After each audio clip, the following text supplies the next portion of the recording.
সে আয়োজনে চোখ রাখুন মাই টিভি সংবাদে। এবারে চলুন দেখে নেব বিস্তারিত প্রসঙ্গ। মঙ্গল শোভাযাত্রা বাঙালি সংস্কৃতির অংশ, এর সাথে ধর্মের কোনো সম্পৃক্ততা নেই বলে মন্তব্য করেছেন প্রধানমন্ত্রী শেখ হাসিনা। আর এ নিয়ে কোনো ধরনের বিভ্রান্তি না ছড়ানোর আহ্বান জানিয়েছেন তিনি। সকালে প্রধানমন্ত্রীর কার্যালয়ে নরসিংদী জেলার নবনির্বাচিত চেয়ারম্যানের শপথ অনুষ্ঠানে এসব কথা বলেন তিনি। পহেলা বৈশাখের সাথে ইলিশ মাছ খাওয়ার কোনো সংযোগ নেই বলেও মন্তব্য করেন প্রধানমন্ত্রী। আরো জানাচ্ছেন সাইদুর রহমান আবির তার রিপোর্টে। নির্ধারিত সময় অনুযায়ী সকাল 10:15 নিজ কার্যালয়ে নরসিংদীর নবনির্বাচিত জেলা পরিষদ চেয়ারম্যানকে শপথ বাক্য পাঠ করান প্রধানমন্ত্রী শেখ হাসিনা। শপথ বাক্য পাঠ করানোর পরে কথা বলেন প্রধানমন্ত্রী, জানান স্থানীয় সরকার নিয়ে তার সরকারের পরিকল্পনার কথা। আসলে স্থানীয় সরকারকে একটু শক্তিশালী করতে চাচ্ছি এবং নির্বাচিত প্রতিনিধিত্ব স্থানীয় সরকারকে পরিচালনা করে ক্ষমতাটাকে বিকেন্দ্রীকরণ করা এবং তার সাথে গণতান্ত্রিক বিধি ব্যবস্থা এবং স্থানীয় উন্নয়নটাকে আমরা আরো করতে দিচ্ছি। মঙ্গল শোভাযাত্রা নিয়ে জাতির মধ্যে বিভ্রান্তি না ছড়াতে সকলের প্রতি আহ্বান জানান শেখ হাসিনা। আমরা তো বাংলায় মঙ্গলবার বলি, এখন যদি আমরা মঙ্গলবার বলি তাহলে কি কেউ বলবে যেটা হিন্দু বার হয়ে গেছে? তা তো বলবে না। আর মঙ্গল শোভাযাত্রা করলে সেটা হিন্দুয়ানি হয় কিভাবে, এবং যারা এইসব কথা বলছেন তারা কি বুঝে করছেন সেটা আমি জানি না। যেটা আমি চাচ্ছি যে দেশবাসীর জানা উচিত যে এই মঙ্গল শোভাযাত্রার সাথে এটা কোনো ধর্মীয় কোনো যোগাযোগ নাই। এই একটা দিন যেদিন বাংলাদেশের সকল ধর্মের সব সদস্য এক হয়ে পালন করে, কাজে এই বিষয়গুলি আমাদের নিয়ে একটা বিভ্রান্তি সৃষ্টির একটা চেষ্টা। এ ব্যাপারে দেশবাসীকে একটু আমি সতর্ক যে আর যারা এই ধরনের বিভ্রান্তি ছড়ায় তাদের তাদেরকেও বিভ্রান্তি যেন তারা না ছড়ায়। পয়লা বৈশাখে ইলিশ মাছ খাবেন না জানিয়ে এর যৌক্তিকতা তুলে ধরেন প্রধানমন্ত্রী। পয়লা বৈশাখের সাথে খাওয়া তো সংযোগ নাই, কারণ পয়লা বৈশাখে আর তাছাড়া এই বৈশাখ মাসে ইলিশ মাছ ধরা খাওয়া এটা হয়ে গেছে কোনো ভাবে। কিন্তু আমি আজকে ইতিমধ্যে আমার পাখির ঘরে বলে দেওয়া হয়েছে কোনো ইলিশ মাছের কিছু হবে না। ওই পয়লা বৈশাখে ইলিশ মাছ যেন করা না হয়। আমাদের সবাই পান্তা ভাত খেতে চায়, মরিচ পোড়া পান্তা ভাত খেতে পারে, তাই না?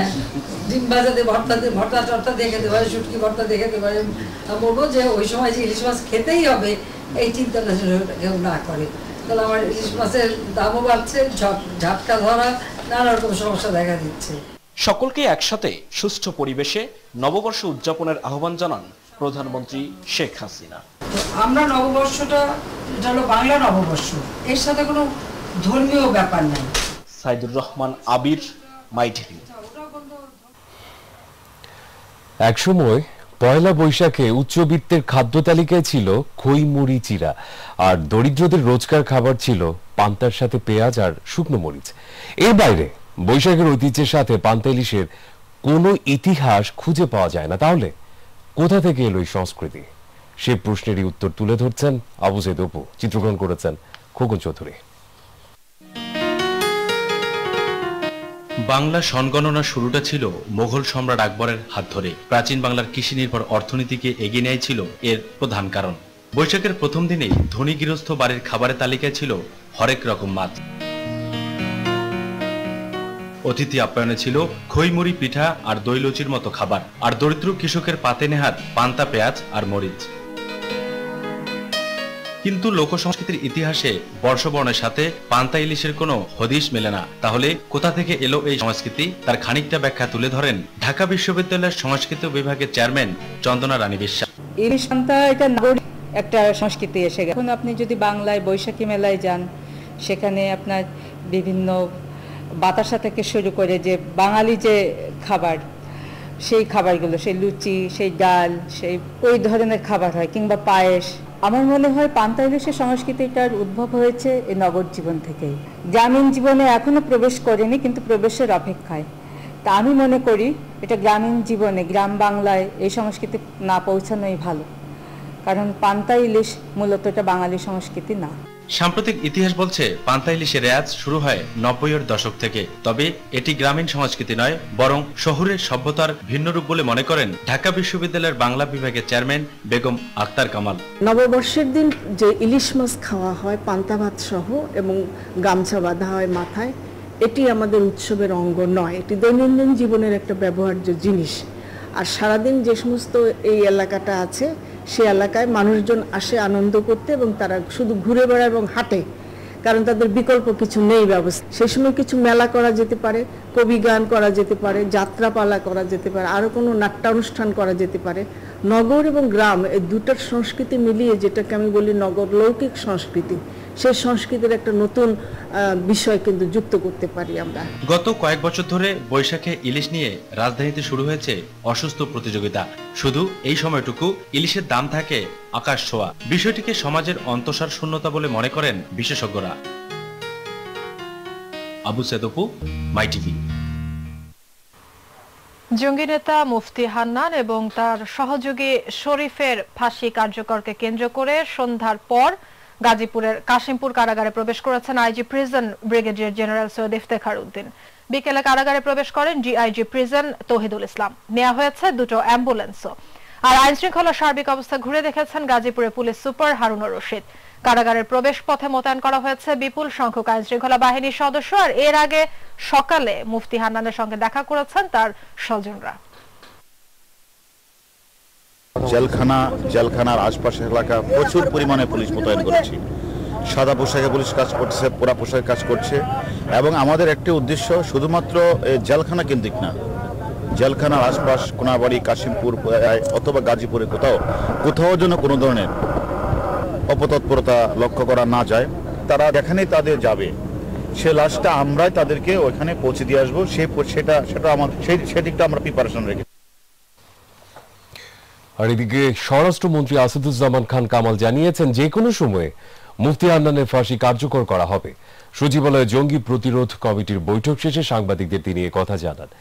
জঙ্গিবাদ দমনে, সন্ত্রাসী কর্মকাণ্ডে আর্থিক যোগানদাতাদের শনাক্ত করতে বাংলাদেশ ব্যাংকে নির্দেশনা দেওয়া হয়েছে বলেও জানান স্বরাষ্ট্রমন্ত্রী। আরো তথ্য মানিকলাল ঘোষের। জঙ্গিবাদ দমনে অগ্রগতি পর্যালোচনা ও পরবর্তী করণীয় ঠিক করতে সচিবালয়ে জঙ্গি প্রতিরোধ কমিটির ষষ্ঠ সভা শেষে গণমাধ্যমকে সভার সিদ্ধান্ত তুলে ধরেন স্বরাষ্ট্রমন্ত্রী আসাদুজ্জামান খান কামাল। জঙ্গি তৎপরতায় যে সকল বেসরকারি শিক্ষা প্রতিষ্ঠানের নাম আসছে সেসব শিক্ষা প্রতিষ্ঠানের কার্যক্রম মনিটরিং করা হচ্ছে এবং এইটাকে আরো জোরদার করা হবে। জানান জঙ্গিবাদের বিস্তার রোধে তাদের আর্থিক যোগানদাতাদের খুঁজে বের করার কথা।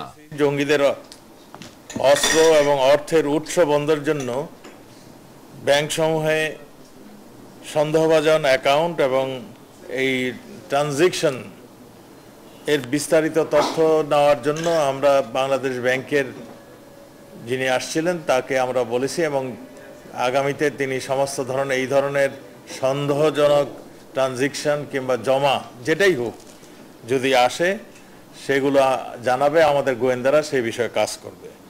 যে কোনো সময় জঙ্গিদের নেতা মুফতি হান্নানের ফাঁসি কার্যকর করা হবে বলেও জানান আসাদুজ্জামান খান কামাল। আমাদের রাষ্ট্রপতির কাছে প্রাণ ভিক্ষা চেয়েছিলেন, প্রাণ ভিক্ষা ওইটা স্যাংশন হয়নি, মঞ্জুর হয়নি। এখন যেটা প্রক্রিয়া চলছে যে কোনো সময় তার ফাঁসি হতে পারে। Thank you. Maniklal Ghosh, my TV. প্রধানমন্ত্রীর ভারত সফর ব্যর্থ হয়েছে দাবি করে বিএনপি চেয়ারপারসন বেগম খালেদা জিয়া বলেছেন প্রধানমন্ত্রী ভারত থেকে খালি হাতে ফিরে এসেছেন। তিনি আরো বলেন তিস্তা সহ সব আন্তর্জাতিক নদীর পানি পাওয়া বাংলাদেশের অধিকার। বিকেলে গুলশানে চেয়ারপারসনের কার্যালয়ে সংবাদ সম্মেলনে এসব কথা বলেন তিনি। তিস্তার ন্যায্য হিস্সা আদায়ে জাতিসংঘের মাধ্যমে ভারতের উপর চাপ সৃষ্টি করতে সরকারকে পরামর্শ দেন খালেদা জিয়া। জনগণের কোনো অধিকার নেই, আইনের শাসন ও ন্যায় বিচার নেই। জনগণ তাদের অধিকার ও গণতন্ত্র ফিরে পাবার জন্য সংগ্রাম করছে। গণতান্ত্রিক ভারতের অবস্থান সেই গণতন্ত্র ও জনগণের অধিকার প্রতিষ্ঠার পক্ষে থাকবে, সেটাই সকলের প্রত্যাশা। তাহলে এই দুই দেশের জনগণের মধ্যে বন্ধুত্ব ও সহযোগিতা আরো দৃঢ় ও ফলপ্রসূ হবে সকলের আপনাদের সকলের ফলপ্রসূ হবে বলে সকলেই বিশ্বাস করে।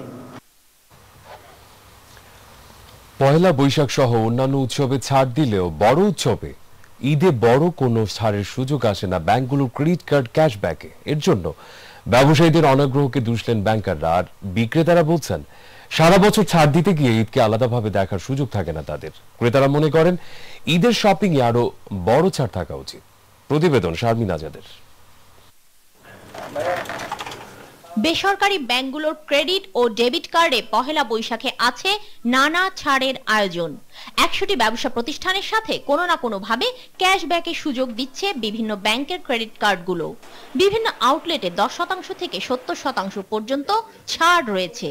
ফ্যাশন হাউস ছাড়াও জুয়েলারি ও 5 তারকা হোটেলগুলোতে রয়েছে এ ছাড়।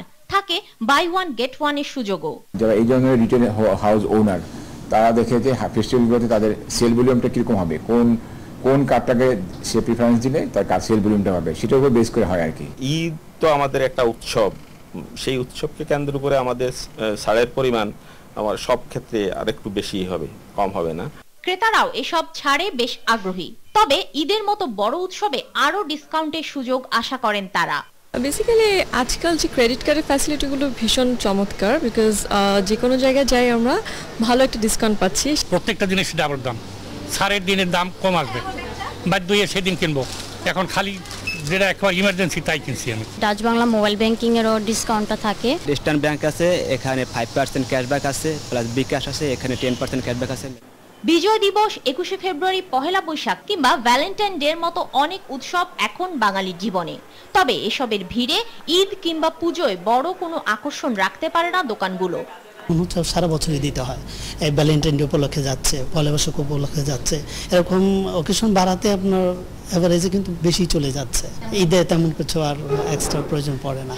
ঈদের সময় ছাড়টা আমরা আরো বেশি দিই ক্লায়েন্টকে। আমরা সাপোজ এখন পয়লা বৈশাখে আমরা 2-3টা ব্যাংকের সাথে টাই আপ হয়েছি, ঈদের সময় গিয়ে আমরা মিনিমাম 7 থেকে 8টা ব্যাংকের সাথে আমরা এটা করব, এগ্রিমেন্টটা করব। উৎসবের আনন্দকে আরো বাড়িয়ে তোলে ক্রেডিট কার্ডের ক্যাশব্যাক সুযোগ। আর তাই এই সুযোগ হাতছাড়া করতে চান না কার্ড গ্রহীতারা।